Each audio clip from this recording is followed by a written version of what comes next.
तो अब इंडिको पर भारत के द्वारा अब तक की सबसे बड़ी कार्रवाई की जाए और यह देर से होता है या फिर समय से, लेकिन ये होना था।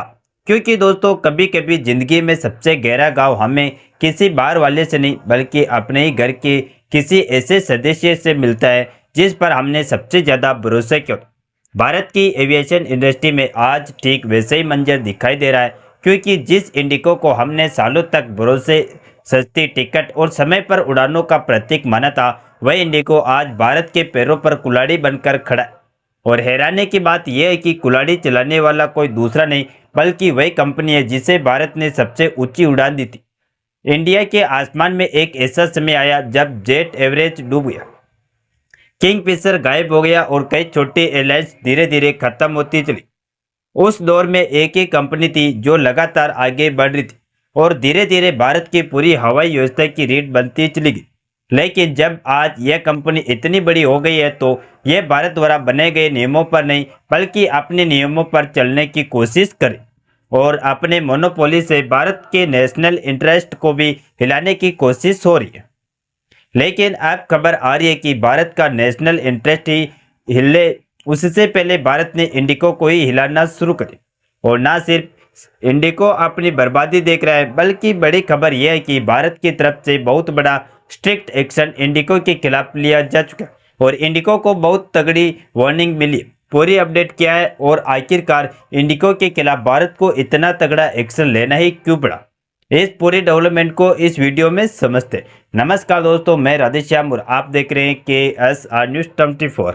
दरअसल दोस्तों, आज हालात ये है कि घरेलू उड़ानों में इंडिको का मार्केट शेयर 65% के आसपास पहुंच गया, यानी भारत का आधा नहीं बल्कि 2/3 आसमान एक ही कंपनी के कब्जे में। यह वही बिंदु है जहां से असली खतरा पैदा होता है, क्योंकि जब एक कंपनी बहुत बड़ी हो जाती है तब उसका गिरना सिर्फ उसकी अपनी समस्या नहीं रहता बल्कि पूरे देश के सिस्टम को खतरों में धकेल देता। और दोस्तों, ये खतरा अब सिर्फ किताबों तक सीमित नहीं रहा। पिछले कुछ हफ्तों में इंडिको की उड़ानों में जो हड़कंप मचा वह किसी आम ऑपरेशनल गड़बड़ी की कहानी नहीं थी। अचानक 2000 से ज़्यादा फ्लाइट कैंसिल या घंटों तक लेट होना, हजारों पैसेंजरों का एयरपोर्ट पर फंस जाना और ऊपर से कंपनी की चुप्पी, इस पूरे घटनाक्रम ने साफ कर दिया कि समस्या छोटी नहीं बल्कि बेहद गहरी है। यह वह पल था जब भारत को पहली बार महसूस हुआ कि उसने जिस कंपनी पर सबसे ज्यादा भरोसा किया था वही उसकी सबसे बड़ी कमजोरी बदल चुकी है। यानी भारत को चोट बाहर वालों ने नहीं बल्कि अपने हाथों लगी और यह चोट सिर्फ एयरलाइन की नहीं बल्कि पूरे एविएशन सेक्टर की असली तस्वीर खोलती है। दोस्तों, आप जरा समझिए कि यह पूरा संकट क्यों पटा और कैसे एक अकेली कंपनी पूरे देश के हवाई सिस्टम को अपने साथ खींचकर नीचे ले जा सकती है। असल में इंडिको का यह मेल्टडाउन किसी एक दिन की गलती नहीं बल्कि सालों से बन रही उस खामोश दरार का नतीजा है जिसे कंपनी ने बार बार नजरअंदाज किया और जिसका खामियाजा अब पूरा देश भुगत रहा है। सबसे बड़ी वजह सामने आती है पायलट और क्रू की भारी कमी। यह कमी अचानक पैदा नहीं हुई बल्कि महीनों से संकेत दिखाई दे रहे थे कि इंडिको अपनी तेजी से बढ़ती उड़ानों को संभालने के लिए पर्याप्त कर्मचारी नहीं जुटा पा रहे। नए नियमों के तहत पायलटों को मिलने वाली अनिवार्य आराम अवधि यानी फटीग्स नॉर्म्स को लागू करने में कंपनी को पहले से ही परेशानी हो रही, क्योंकि उसके पास उतने प्रशिक्षित पायलट नहीं थे जो इस शेड्यूल को संभाल सके। नतीजा यह हुआ कि उड़ान तैयार थी, यात्रा मौजूद थी, लेकिन उड़ाने वाले लोग कम पड़े। और जो बात सबसे ज्यादा चौंकाती है वह कि इतने बड़े संकट के बावजूद इंडिको ने शुरू में पारदर्शिता दिखाने के बजाय इसे सामान्य तकनीकी दिक्कत या मौसम जैसा बताकर टालने की कोशिश की। पैसेंजर विमानतलों पर फंसे रहे, एयरलाइन से संपर्क नहीं हो पाए और कई जगह यात्रियों के वीडियो सामने आए जहां लोग गुस्से में कंपनी पर चिल्ला रहे थे। यह वही पॉइंट था जहां जनता को पहली बार एहसास हुआ कि देश की सबसे बड़ी एयरलाइन अब सुविधा नहीं बल्कि परेशानी का दूसरा नाम बन रही है। इधर सरकार ने भी जब देखा कि एक अकेली कंपनी के कारण पूरा सेक्टर थमने की कगार पर खड़ा है, तब जाकर DGCA ने हस्तक्षेप किया। जांच बैठाई गई, रिपोर्ट मांगी गई और कंपनी को सख्त चेतावनी दी गई कि या तो हालात सुधारो या कार्रवाई के लिए तैयार हो। यही नहीं, DGCA ने इंडिको को अपनी फ्लाइट्स कम करने का निर्देश देने पर भी विचार शुरू किया ताकि यात्रियों का दबाव दूसरी एयरलाइंस में बांटा जा सके और पूरे सिस्टम को एक कंपनी का बंधक बनने से रोका जा सके। यानी कहानी यहाँ सिर्फ गलती की नहीं बल्कि गलती को छुपाने की भी थी। और दोस्तों यही वह वजह है जिस पर आज सबसे बड़ा सवाल खड़ा होता है कि क्या भारत ने अपने ही हाथों एक ऐसी मोनोपोली खड़ी कर दी जो अब देश के लिए रिस्क बन चुकी है। जिस सिस्टम को मजबूती देनी थी वही सिस्टम एक ही कंपनी के बोझ से टूटने लगा और यह तस्वीर आगे और कितनी गंभीर हो सकती है इसकी कल्पना भी परेशान कर देती है। दोस्तों अब आते हैं उस मोर्चे पर जहां बात सिर्फ संकट की नहीं बल्कि कार्रवाई की है।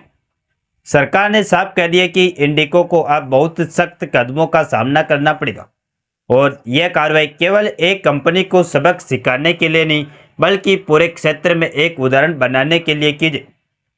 डीजीसीए ने शुरुआत करते हुए इंडिको की उड़ानों में कटौती का प्रस्ताव रखा ताकि कंपनी के पास उतने ही फ्लाइट्स रहे जितनी वह वास्तव में चला सके।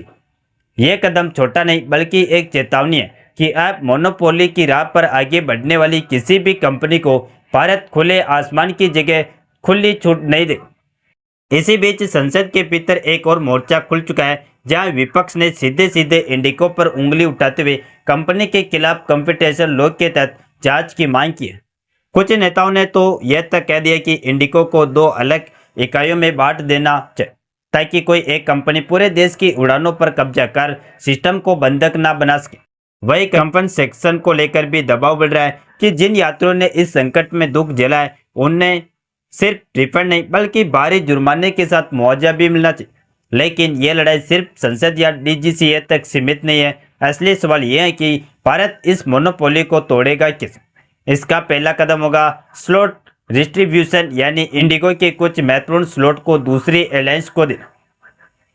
दूसरा कदम है एयर इंडिया ग्रुप को मजबूत बनाकर एक संतुलन तैयार करो ताकि देश के आसमान पर एक ही खिलाड़ी की पकड़ ना हो। और तीसरा कदम होगा नए खिलाड़ियों को बढ़ावा दे जिससे मार्केट में कंपटीशन बढ़े और यात्री एक कंपनी के भरोसे न रह जाए। अंतर्राष्ट्रीय स्तर पर भी ऐसी घटनाएं हमें याद दिलाती है कि जब एक एयरलाइन बहुत बड़ी हो जाती है तो उसका गिरना पूरे देश महसूस कर। अमेरिका की साउथ वेस्ट या यूरोप की कई बड़ी एयरलाइंस के मेलडाउन ने यह सिखाया कि मोनोपोली किसी भी सेक्टर में विकास नहीं बल्कि खतरे का संकेत होता। भारत भी अब उसी मोड़ पर खड़ा है जहां उसे तय करना है कि वह एक कंपनी की ताकत बढ़ाएगा या देश पूरे एविएशन सिस्टम को संतुलित और सुरक्षित। अंत में सवाल वही है जिसे अब टालना मुश्किल है। क्या इंडिको ने भारत को धोखा दिया या भारत ने इंडिको को इतना बड़ा बनने दिया कि आज वही उसके खिलाफ खड़ा है। जवाब चाहे जो हो इतना तय है कि भारत की उड़ानों का भविष्य अब एक कंपनी के भरोसे नहीं छोड़ा देगा क्योंकि जब आसमान पर मोनोपोली छा जाती है तब देश की उड़ान नहीं बल्कि देश की मजबूती बने। आप लोग अपनी राय नीचे कमेंट में बताएं कि क्योंकि आप लोगों की राय बहुत मायने रखती। अगर वीडियो पसंद आए तो लाइक और शेयर करना बिल्कुल मत भूलिएगा। इसी तरह और भी नॉलेजेबल वीडियो देखने के लिए हमारे चैनल KSR न्यूज को सब्सक्राइब करके बेल आइकन को ऑल पर जरूर सेलेक्ट करें। जय श्री राम, जय जय भारत।